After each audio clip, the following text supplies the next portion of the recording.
और चलते चलते मुलाकात करें उस बालक से जिन्होंने नन्ही आयु में बालमुखी रामायण की रचना करके सबको मंत्रमुग्ध कर दिया। अभी शर्मा मध्य प्रदेश के हैं।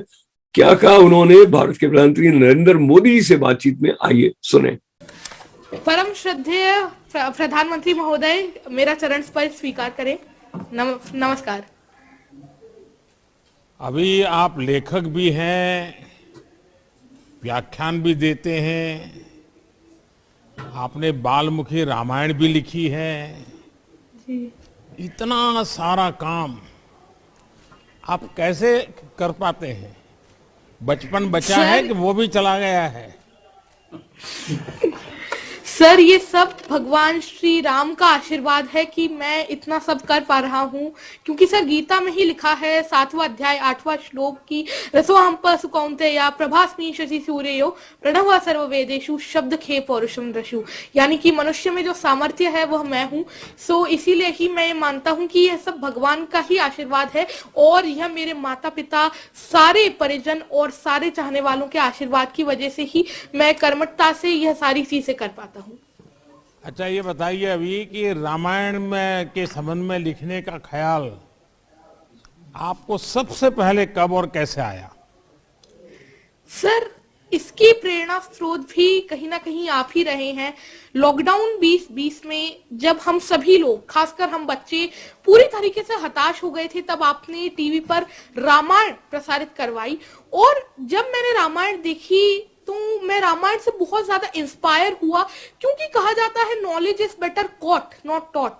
मैंने पहले भी रामायण का श्रवण किया था, पठन किया था, परंतु जब मैंने रामायण को देखा तब मुझे लगा कि भगवान श्री राम का चरित्र आजकल हम बच्चे भूलते जा रहे हैं। सो इसीलिए ही मैंने यह बालमुखी रामायण 250 छंदों में लिखी, ताकि भगवान श्री राम ने रामायण के थ्रू जो आदर्श स्थापित किए हैं, जैसे कि रेस्पेक्ट, आजकल हम लोग पेशेंस बहुत ज्यादा खो देते हैं, तो पेशेंस, ओबीडियंस, तो ऐसे सारे आदर्श हम बच्चे इस रामायण से सीख सकते हैं, अपने जीवन में उतारकर एक आदर्श जीवन जी सकते हैं। और मैंने इस रामायण को 10 भागों में बांटा है। अगर आपकी आज्ञा हो तो इसके पहले भाग राम जन्म के कुछ छंद मैं आपके सामने प्रस्तुत करना चाहूंगा। सुनाइए। बिल्कुल, वह छंद ऐसे है। देवनान किए विनती जब, हरिजन में मां धरती पर तब, दशरथ के घर उत्सव आया, अवधपुरी में उल्लास था छाया, अवधराज के 4 दुलारे, राम लखन भरत शत्रुघ्न प्यारे, चारों कुमार अवध के प्राण, धीर वीर ज्ञानी बलवान। बहुत बहुत धन्यवाद सर। अच्छा, अभी आप रामायण में डूब गए, पिछले लॉकडाउन का आपने उपयोग कर लिया। रामायण में वो कौन सा पात्र है, कौन सा चरित्र है जो आप पर बहुत ही प्रभावी है, आप पर, आपकी उसके प्रति श्रद्धा बन गई है? सर, ऐसे तो एक ही है, मर्यादा पुरुषोत्तम भगवान श्री राम, क्योंकि आजकल के जीवन में जीने के लिए हमें जो भी आदर्श की जरूरत है, एक आदर्श इंसान को कैसा होना चाहिए, भगवान श्री राम ने त्रेता युग में ही वह सारी चीजें दर्शा दी थी। वह कैसे सबको साथ लेकर चलते थे, कितना धैर्य वह रखते थे, और सबका कितना आदर करते थे। ऐसी काफी सारी चीजें हैं जो मुझे भगवान श्री राम से सीखने को मिलती हैं। सो ऐसे आदर्श तो मेरे भगवान श्री राम ही हैं। तो अभी परिवार में सब तंग आ जाते होंगे, दिन भर तुम्हें रामायण रामायण करते रहते होंगे, तो घर के सब लोग नाराज हो जाते होंगे।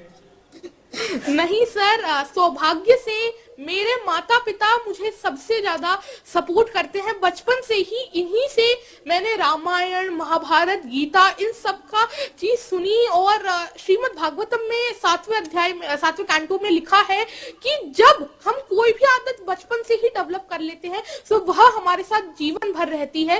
तो घर में भी जैसे कोर्ट के अंदर वकील धाराओं का उपयोग करके लड़ाई लड़ते हैं, तो तुम भी घर में शास्त्रों का उपयोग करते लड़ाई लड़ते हो क्या? नहीं सर, शास्त्रों का तो मैं जरूर ही उपयोग करता हूँ, परंतु मैं बच्चों को सिखाने में इनका उपयोग करता हूँ। मेरे मिशन संस्कार और शिक्षा के अंतर्गत मैं बच्चों को भारतीय शास्त्रों, भारतीय कल्चर के बारे में बताता हूँ, और यह बताता हूँ कि कैसे हमारा जो भारतीय कल्चर है कितना ग्लोरियस है, कितना रिच है वह, और हम कितने आगे हैं।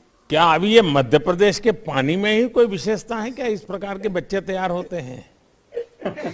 जी हाँ सर, यह मालवा भूमि तो इतनी सुंदर रही है। इसने लता मंगेशकर मैम, इतने बड़े बड़े इन्होंने वीर दिए हैं। देवी देखिए, अहिल्याबाई मैं आपको एक घटना सुनाता हूँ। जी आपके एक मुख्यमंत्री उमा भारती जी मध्य प्रदेश की मुख्यमंत्री रही है। जी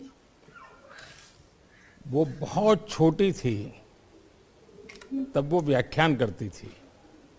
जी तो गुजरात में अहमदाबाद में उनका मणिनगर इलाके में व्याख्यान था। आज से करीब 45-50 साल पुरानी बात है।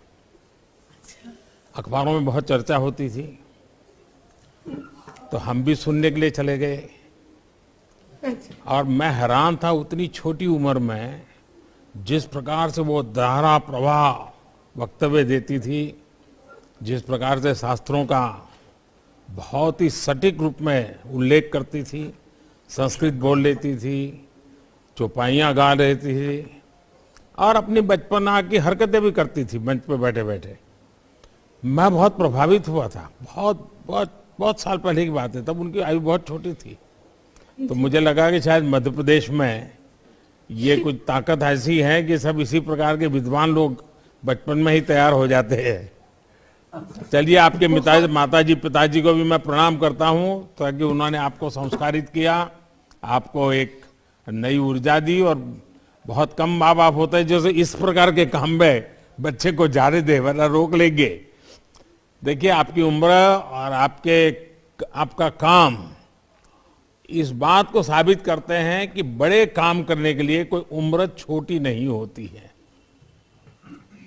आप सिर्फ बच्चों के लिए नहीं, पूरे समाज के लिए एक प्रेरणा है। आप जो भी करें पूरा मन लगाकर करें, इस सोच के साथ करें कि मेरा काम देश को कैसे लाभ पहुंचा रहा है। पद, प्रतिष्ठा, आपकी उपलब्धियां भी कभी कभी आप पर दबाव बनाती है। किसी भी चीज का दबाव खुद पर ना आने दे। आपको आने वाले जीवन के लिए बहुत बहुत शुभकामनाएं। बहुत बहुत धन्यवाद सर, अपना आशीष हमेशा मुझ पर बनाए रखें।